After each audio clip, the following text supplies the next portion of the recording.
হয় চাওক, এফালে ৰাজ্যৰ সৰ্বস্তৰ উন্নয়নৰ কথা মুখ্যমন্ত্ৰীজনে কয়, তাৰ সমান্তৰালভাৱে সেই যি উন্নয়ন, সেই উন্নয়ন প্ৰকৃততে গ্ৰামাঞ্চলত কেনেধৰণে চলিছে, চৰকাৰে যিসমূহ ধন, সেই ধনসমূহ আচলতে কেনেধৰণে ব্যৱহাৰ হৈছে, এই যদি আমি ছবি চাওঁ, এই মুহূৰ্তত এখন ছবি আমি দেখাম যোৰহাট জিলাৰ যি মৰিয়নি বিধানসভা সমষ্টিৰ এই জগবুৱা অঞ্চলৰ এটা পথৰ আমি ছবি দেখাম, আৰু যিটো পথ ইতিমধ্যে নিৰ্মীয়মান এটা পথ, আৰু যিটো মুখ্যমন্ত্ৰী পকী পথ যোজনাৰ অধীনত প্ৰায় 1.5 কিলোমিটাৰ পথ, 1600 মিটাৰ পথ, প্ৰায় 1 কোটি টকা ব্যয় সাপেক্ষে ইতিমধ্যে নিৰ্মাণ কাৰ্য চলি আছে। আৰু মই ভিজুৱেলছ দেখাইছো, এয়া নিৰ্মাণ কাৰ্য ইতিমধ্যে চলি আছে। 2024-25 বৰ্ষৰ আচলতে এইটো কাম।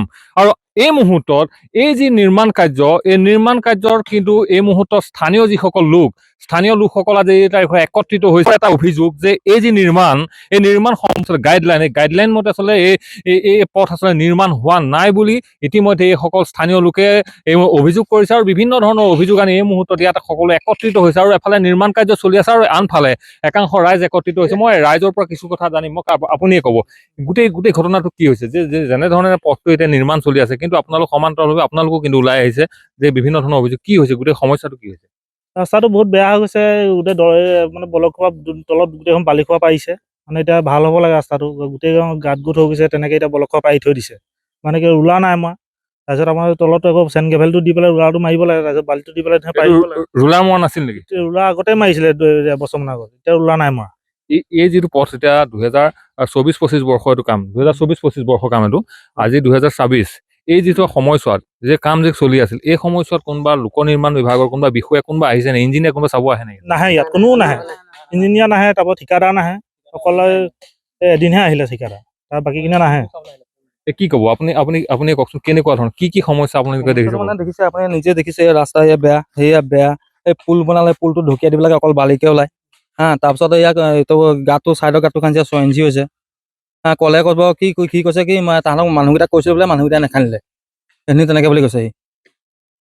এতিয়া কি হ'ব, আপোনালোকে কি ভাবিছে? আমি ভাবিছোঁ যে ৰাস্তাটো এই যিবোৰ ওখ চাপৰবোৰ হৈ আছে, সেইটো সি সমান কৰি দিব লাগিব, আৰু ছাইডটো পূৰা 8 ইঞ্চিকৈ খান্দি দিব লাগিব, আৰু তলত মানে এইটো য'ত ডাউন হৈ আছে তাত সি বালিটো মানে দিব নোৱাৰিবহি, আৰু ইটাটো মানে ধুনীয়াকৈ সমান কৰি দিব লাগিব। নিশ্চিতভাৱে যথেষ্ট গুৰুত্বপূৰ্ণ কিন্তু অভিযোগ এইসকল লোকে আনিছে, যিহেতু পথসমূহ আচলতে সাধাৰণ ৰাইজে যেনেধৰণে জীয়াটো ভোগে, আৰু তাৰ পাছত বিভিন্ন ধৰণৰ প্ৰতিবাদ হয়, প্ৰতিবাদৰ পাছত আচলতে এনেধৰণে পথসমূহ আচলতে ৰাইজৰ মাজলৈ আহে, আৰু এইসমূহ শুদ্ধ ৰূপত আচলতে কৰি নিয়া দায়িত্ব আছে। আৰু এই ক্ষেত্ৰত কিন্তু এইসকল যি স্থানীয় লোক এনেধৰণে ওলাই আহিছে, যি অভিযোগ, এই অভিযোগ সন্দৰ্ভত মই নিৰ্মাণকাৰী যিটো সংস্থা যিসকল বিষয়ববীয়া আছে, তেখেতসকলৰ পৰা মই কিছু কথা জানিম। কেনেকুৱা ধৰণৰ এটা গুৰুত্বপূৰ্ণ অভিযোগ কিন্তু আপোনাৰ বিৰুদ্ধে আহিছে, আপোনালোকে যি কাম কৰি আছে, বিভিন্ন ধৰণৰ অভিযোগ ৰাইজে দিছে যে ইয়াত নিৰ্মাণ ভাল হোৱা নাই, ইয়াত আপুনি ৰুলাৰ নাই মৰা, এনেকুৱা ধৰণৰ কথা আহিছে, ইয়াত গ্ৰেভেলখন আপোনাৰ যিটো কথা কৈছে তলত চেন গ্ৰেভেল দিয়া নাই, এই কথাবিলাক যে আনিছে, কেনেকুৱা ধৰণে চাইছে বিষয়টো? এইটো আমি এজ পাৰ এষ্টিমেট কৰা হৈছে, ইয়াত বিভিন্ন সময়ত আহি মানে বিভাগীয় কৰ্তৃপক্ষই ইয়াত পৰীক্ষা নিৰীক্ষণ কৰিছে, আৰু এজ পাৰ এষ্টিমেটে ওলাইছে, আৰু তেওঁলোকে এটা অভিযোগ কৰিছে ৰাস্তাটো ঠেক হৈছে। এজ পাৰ এষ্টিমেট 3 মিটাৰ আছে, 3 মিটাৰ আমি বনাইছোঁ, আৰু আপোনাৰ এই যিখিনি আমি সম্পূৰ্ণ কৰি আহিছোঁ, সম্পূৰ্ণ কৰি অহাসমূহ আপুনি দেখিলে গম পাব, এটা সুন্দৰ ৰাস্তা হৈছে, আৰু ক'তো খলা বমা ধৰণৰ নাই। আৰু কিন্তু তেওঁলোকে যিডোখৰ অভিযোগ কৰিছে, সেইখিনি আমি কাম কৰিবলৈ ইতিমধ্যে আমাৰ বাকী আছে। এতিয়া হৈছে বতৰৰ কাৰণেও আমাৰ কিছু কথা হৈছে। এতিয়া আমাৰ দেখিছোঁ যিখিনি বহিছে বুলি কৈছে, এইডোখৰত হয় অলপ বহিছে মানে কি হৈছে, আমাৰে ব্লকৰ গাড়ীখন আহিছে, ব্লকৰ গাড়ীখন আহোঁতে খালৰ সম্পূৰ্ণ একদম ফুল পানী, আৰু সেইকাৰণে বাৰিষা বতৰৰ কাৰণে অলপ বহি গৈছে, সেইখিনি আমি ব্যৱস্থা। আপোনাৰ মতে কিছু অংশত আশা আছে এই মুহূৰ্ততো, যিখিনি আপুনি সংশোধন কৰিব? কিছু ক্ষেত্ৰত মানে আমি যিখিনি সম্পূৰ্ণ হৈ আহিলে তাত কোনো ধৰণৰ আশা নাই, কিন্তু যিখিনি কৰিবলৈ বাকী আছে সেইখিনিতো আমি কৰিবই লাগিব। ইতিমধ্যে এই যিখিনি তেওঁলোকে দেখাইছে, সেইখিনি ইতিমধ্যে আমি কৰিবলৈ বাকী থকা অংশ তেওঁলোকে দেখাইছে। নিশ্চিতভাৱে চাওক, এয়া ছবি, আৰু এই ছবি মই কৈছোঁ যে মৰিয়নিৰ পৰা দেখাইছোঁ, মৰিয়নি বিধানসভা সমষ্টি জগবুৱা অঞ্চলৰ পৰা দেখাইছোঁ, আৰু এই ছবি ৰাজ্যখনৰ মুখ্যমন্ত্ৰীজনক দেখাইছোঁ, লোক নিৰ্মাণ যিটো বিভাগটোৰ যিসকল ব্যাগম বৰমূৰীয়া তেখেতসকলক দেখাইছোঁ কেনেধৰণে চলিছে।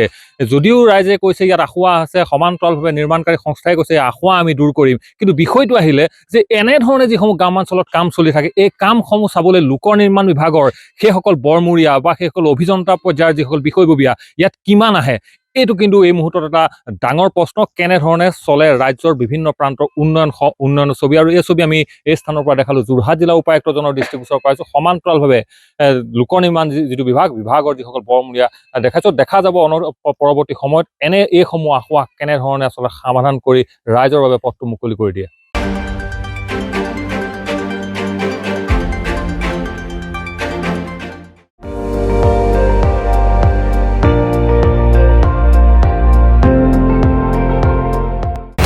আপুনি চাই আছে ND24, সৰ্বশ্ৰেষ্ঠ নহয় সৰ্বোত্তমৰ দৌৰ।